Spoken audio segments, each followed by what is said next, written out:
everybody, and welcome back to the Think Fertility podcast. This is the third in the September series, all about self-esteem and confidence. And today we're going to be looking at practical tools for boosting your confidence. So I'm Abi Twomlow, psychologist, anxiety specialist and fertility hypnotherapist, and welcome. I'm really glad that you're here.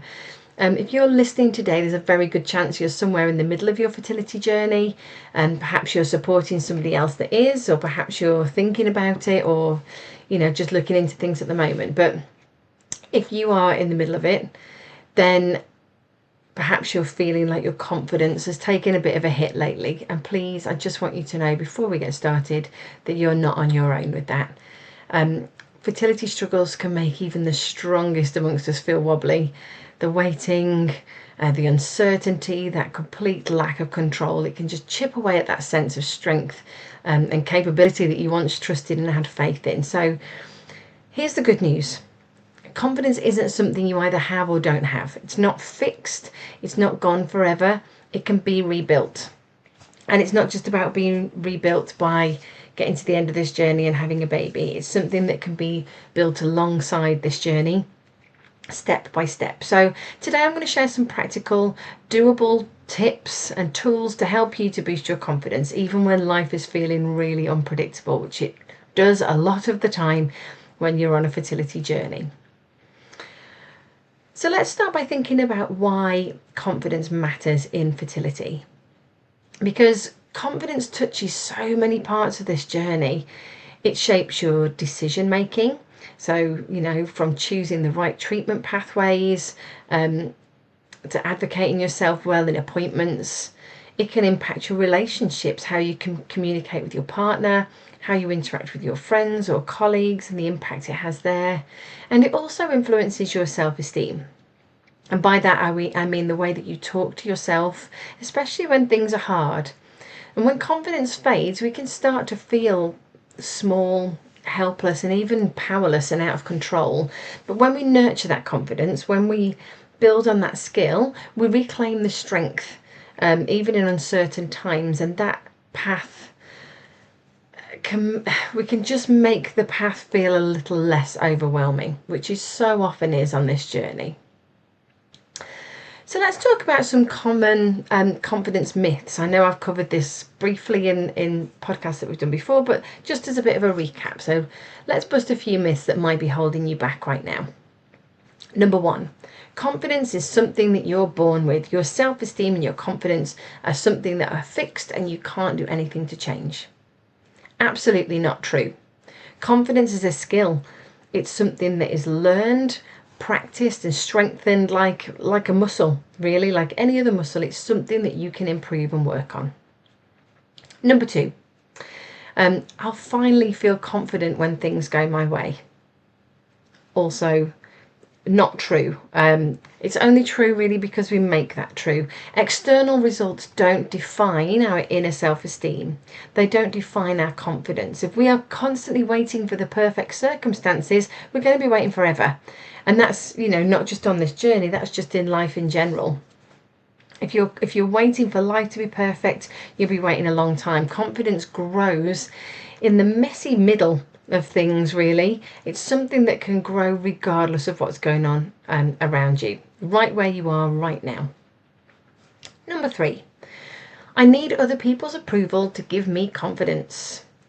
Validation feels nice, but lasting confidence has to come from within. If you're constantly relying on other people to boost you, that's hard work, and you need to work hard to get that from people. So when it's anchored to your own values and actions, it can weather the storm and the ups and downs of life and this journey much, much better. Okay, so what about, I started this chat by saying that I was going to give you some practical and doable tools for boosting your confidence. So let's have a think about that. Let's get practical. Here are some tools that you can start trying right now, today. Number one, anchor your achievements. So by that I mean keep a list of small positives, because so many of our positives in our day go unnoticed, either because we're so focused on all the things that are not going well or not going right, or because we brush them off as not important. But it's really important for your well-being and your confidence that you notice those small positives, and they only have to be tiny little things. Okay, if you're just waiting for big things, that doesn't always help, because there are positives going on around you all of the time, and starting to recognize them will help you to feel more confident and make you see those small achievements and use those to make you feel good. So perhaps you scheduled an appointment you've been putting off. Perhaps you've asked a question in a consult that you're worried might be silly. Perhaps you've made time to meet up with a friend or go for a walk.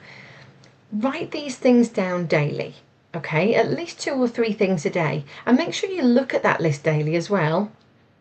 And use it to remind yourself that things are good. There's lots of positive things happening in your life, that you're capable, that you're strong, that people like you, that you do have time for other things, that life is bigger than this journey. The next one is reframing that self-talk. So make sure that you're swapping out those harsh phrases. Firstly, you've got to recognize those harsh phrases and make yourself stop and wait and say, hold on a minute, what am I thinking? Is this helpful? Is it even true? Okay, replace, oh, I can't cope with this, with I'm learning to cope and it's tough. Okay, it's fine that it's tough, but that doesn't mean you can't cope. Change phrases like I'm failing to I'm navigating this tough situation with real courage, because this subtle shift in language rewires how your brain sees things. You changing your perspective, or your lenses through which you see things, if you like, makes you feel differently, because it's our beliefs and our thoughts that create our feelings. So when we're creating thoughts and we have beliefs that are making us feel out of control, that's going to lead to those feelings that we don't want, of fear, of anxiety, of panic, of helplessness. So if we change our perspective, we can change the way that we feel. The next one is like micro-confident boosting. So what I mean by that is take small actions that prove to yourself that you're capable and you can cope. And by small, I mean no more than 5% out of your comfort zone. So almost set yourself mini challenges. They don't have to be massive. Anything that is a toe over your comfort zone, because we are used to living in our comfort zone all of the time. We like routine, we like similar, we like doing things we know we like, and we very often stray from that, really. So maybe cook a new meal that you haven't tried before. Try walking a different route. Have an honest conversation that maybe you've been avoiding. These little micro habits, these 5% challenges that just slightly push your boundaries, build evidence that you can handle change and that you can cope with uncertainty. And then we've got positive visualization. So we spend a lot of time using our imagination to plan things going wrong. We're really good at it.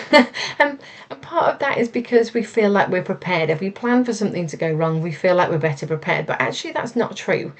And your brain doesn't know the difference between real life and imagination. So if you are imagining, for example, you're going to a job interview and you stumble over your words, you're panicking, everybody thinks what an idiot you are, then you're much more likely to make a mess of that interview, because you're going to get yourself feeling anxious, worried, not confident. You're likely to rush, you're not likely to listen properly.